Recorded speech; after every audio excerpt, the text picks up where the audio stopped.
Middle ઇસ્ટમાં તણાવની વચ્ચે વર્તમાન રાજ્યમાં જે ગેસ સિલિન્ડરની સ્થિતિ છે તેને લઈ અને સરકારે મોટો નિર્ણય જાહેર કર્યો છે। આ મોટા સમાચાર ગેસની સ્થિતિને લઈ રાજ્ય સરકારનો મોટો નિર્ણય। રેસ્ટોરન્ટ અને હોટેલ્સને તાત્કાલિક અસરથી અપાશે પીએનજી। આ મોટા સમાચાર પ્રાપ્ત થઈ રહ્યા છે। હાલ ગેસની સ્થિતિને લઈ રાજ્ય સરકાર તરફથી મોટો નિર્ણય જાહેર કરવામાં આવ્યો છે। રેસ્ટોરન્ટ અને હોટેલ્સને તાત્કાલિક અસરથી અપાશે પીએનજી કનેક્શન। તો પીએનજી કનેક્શન હોટલ રેસ્ટોરન્ટને આપવાનો નિર્ણય કરવામાં આવ્યો છે। ખાસ કરી શૈક્ષણિક સંસ્થાઓને તાત્કાલિક અસરથી અપાશે પીએનજી કનેક્શન। સંવાદદાતા હિરેન રાજ્યગુરુ ફોન લાઈનથી જોડાયા છે। જી હિરેન, શું વધુ વિગતો? યસ, આજે એક હાઈ લેવલ કમિટીની બેઠક મુખ્યમંત્રી ભૂપેન્દ્ર પટેલના નિવાસ સ્થાને મળી હતી અને આ બેઠકની અંદર બે મહત્વપૂર્ણ નિર્ણય લેવામાં આવ્યા છે।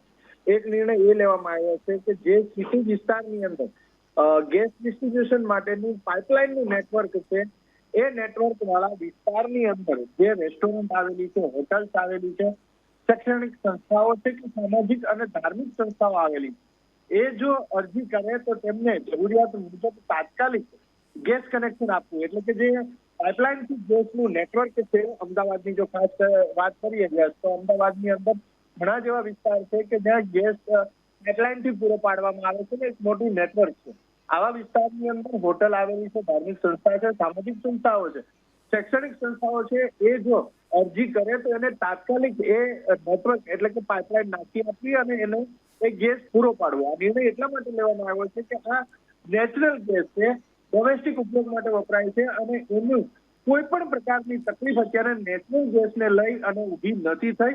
રાજ્યની અંદર તેનો પૂરતો જથ્થો છે અને એટલા માટે જ જે કોમર્શિયલ સિલિન્ડરનો ઉપયોગ ઓછો થાય એ માટે થઈ અને આ નિર્ણય લેવામાં આવ્યો છે।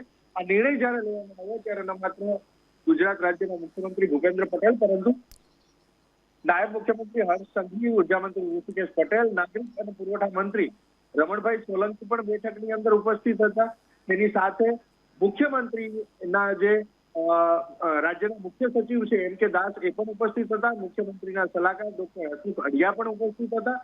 સાથે જ ઉર્જા અને પુરવઠા વિભાગના સચિવ પણ ઉપસ્થિત હતા। આ તમામ લોકોએ ભેગા મળી અને આ નિર્ણય લીધો છે કે તાત્કાલિક આ પાઇપલાઇનનું કનેક્શન જ્યાં જ્યાં નેટવર્ક ઉપસ્થિત છે અને આ લોકો જોવે છે, કારણ કે એની પાછળનું એક મુખ્ય કારણ એ હોઈ શકે, ચોક્કસ જાણવા નથી મળ્યું, પરંતુ છેલ્લા કેટલાક દિવસથી 2-3 દિવસથી એવા પણ સમાચાર યસ આવ્યા છે કે ધાર્મિક સંસ્થાઓ છે કે જ્યાં આ પ્રકારના ભાવરત તમે એને કહી શકો અથવા તો ખૂબ જ ઓછા પૈસાની અંદર પ્રસાદનું એટલે કે ભોજનનું વિતરણ થતું હતું, એવા રસોડાઓ પણ બંધ થવા લાગ્યા છે। હોટલની અંદર અથવા તો શૈક્ષણિક સંસ્થાની વાત કરીએ તો આજે જ સમાચાર આવ્યા એલડી એન્જિનિયરિંગ કોલેજની હોસ્ટેલમાં પણ ગેસની શોર્ટેજ હોવાથી ત્યાં બળતણ એટલે કે લાકડાનો ઉપયોગ કરવો પડી રહ્યો છે।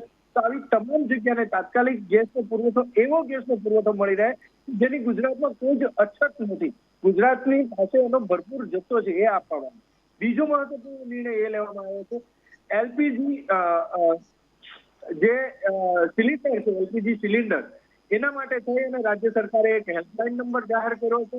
કોઈ પણ વ્યક્તિને એલપીજી ગેસ સંબંધિત મદદ જોતી હોય તો રાજ્યનો કોઈ પણ નાગરિક આ હેલ્પલાઇન નંબર ઉપર મદદ માંગી શકે છે।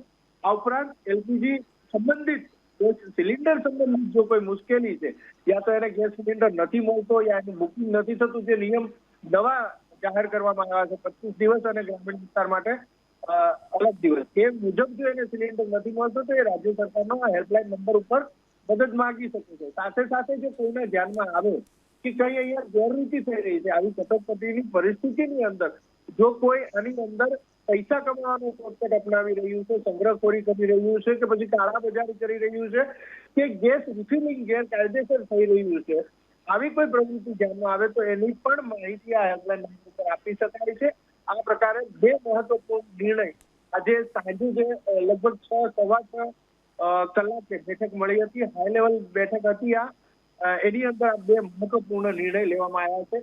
લાગી રહ્યું છે કે આ જે પીએનજી ને લઈ અને નિર્ણય લેવામાં આવ્યો છે તેના કારણે જે હોટલ્સ છે, રેસ્ટોરન્ટ છે, ધાર્મિક સંસ્થાઓ, શૈક્ષણિક સંસ્થાઓ અથવા તો સામાજિક સંસ્થાઓ છે, એની મુશ્કેલી તાત્કાલિક ઓછી થાય એવું લાગી રહ્યું છે। કારણ કે આ નિર્ણય ત્યારે જ લેવામાં આવ્યો હશે જ્યારે આ ડોમેસ્ટિક ગેસ પ્રોવાઈડ કરતી જે કંપની છે એની પણ તૈયારી હોય કે અરજી મળે અને થોડા જ સમયમાં, થોડા જ કલાકમાં એને ત્યાં એ પાઇપલાઇન શૂટ થઈ શકે અને એ ગેસનો પુરવઠો એને ત્યાં મળતો થઈ શકે। જી જી હિરેન, સમગ્ર જાણકારી બદલ આભાર. તો એલપીજી ગેસ સંબંધિત મદદ માટે પણ સરકારે હેલ્પલાઇન નંબર જાહેર કર્યો છે. આ મહત્વપૂર્ણ જાણકારી હાલ પ્રાપ્ત થઈ રહી છે. એલપીજી સિલિન્ડર સંબંધિત મુશ્કેલી માટે રાજ્યના નાગરિકો મદદ મેળવી શકશે. હાલ મિડલ ઇસ્ટમાં જે તણાવની સ્થિતિ છે તેના કારણે હાલ એક લોકોમાં જે અસમંજસતા, કુતૂહલ જોવા મળી રહ્યું છે સીએનજી પીએનજી ગેસને લઈને, તેના પર સરકારે બેઠક કરી અને સ્પષ્ટતા પણ કરી છે. આ સાથે હેલ્પલાઇન નંબર પણ જાહેર કરવામાં આવ્યો છે.